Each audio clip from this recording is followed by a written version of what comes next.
පොලේ නම් නිකන් දැම්ම නෙවෙයි. පොලේ කියලා නම දැම්මේ. ඒක මොලේ වගේමයි.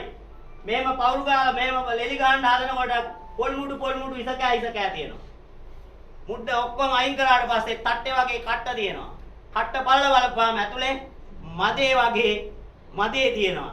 බලපුවාම ලේ වගේ වතුර තියෙනවා. මොලේ වගේම හින්දා පොලේ තුන්නෙත් ගණපති කිරුලිස දරනා දුන්නෙත් ඒ පොල් ගණ දෙවි විසිනා පන්තිත් යාගය ඇදුරෝ දෙසනා පුල් ගෙඩියට හැම දෝසය බසිනා. පරිසරය ගැන ඉගෙන ගන්න ඕනේ. පරිසරයේ තියෙනවා නම් දෙයක් ඇඟේ කෑලි වගේ ඒ කෑල්ලට බේද මොලේ වගේ තියෙන හින්දා පොලේ මොලේ සියලු දෝෂ දුරු කරනවා. මොලේ වඩනවා, මතක ශක්තිය ඇති කරනවා. ඒ හින්දා අපේ මිනිස්සු පොල් තෙල් හිඳලා ඔළුවට දැම්මා, පොල් දාලා කිරිබත් කෑවා. හැම උත්සවයකට වගුලකට අදත් කිරිබත්. සතියකට දවසක්වත් කෑවෙන්නේ. ඒ හින්දා සුද්දා කිව්වා කිරිබත් කෑවොත් නිින්ද යනවා කියලා. හෙට ශිෂ්‍යත් වෙනන් අද විභාග කොමසාරිස්. ඒකයි හැමතුමා ඉන්න ඕනේ මෙතන.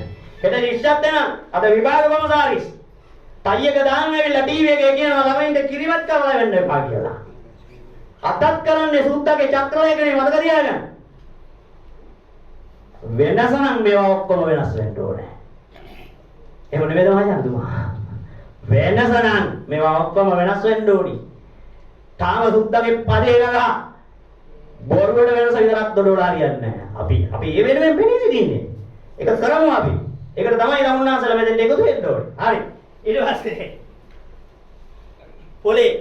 මොලේ වාගේ ආයෙ මොනවද තියෙන්නේ? මොලේ වාගේ ආයෙ මොනවද තියෙන්නේ? ගොටු කොලේ මොලේ වගේමයි. කෑවොත් මොලේ වර්ධනය වෙනවා. ලුණු විල කොලේ මොලේ වගේමයි. කෑවොත් මතක ශක්තිය වැඩි වෙනවා. ඇහැ වගේ.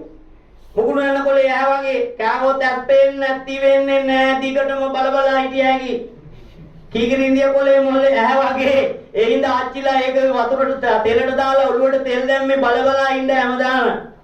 හරි රහස් පරිසරය ගැන මේවා ඉගෙන ගන්න හරිම ලස්සනයි. ඒ හින්දා බුදුහාමුදුරුවෝ කිව්වා ආයුර්වේදේ ජ්‍යොතිෂය වවා ගණිත විද්‍යාව. ඒවා පස්සේ කියව නිවන් දකින්න හම්බෙන්නේ හරි ලස්සනයි එල්ලිලා ඉන්නේ කියලා. නිවන් දකින්න බෑ. වෙදකමත් ගණිත විද්‍යාව ගවුවා. ඇයි? ලස්සනයි බල ඉන්න පුළුවන්.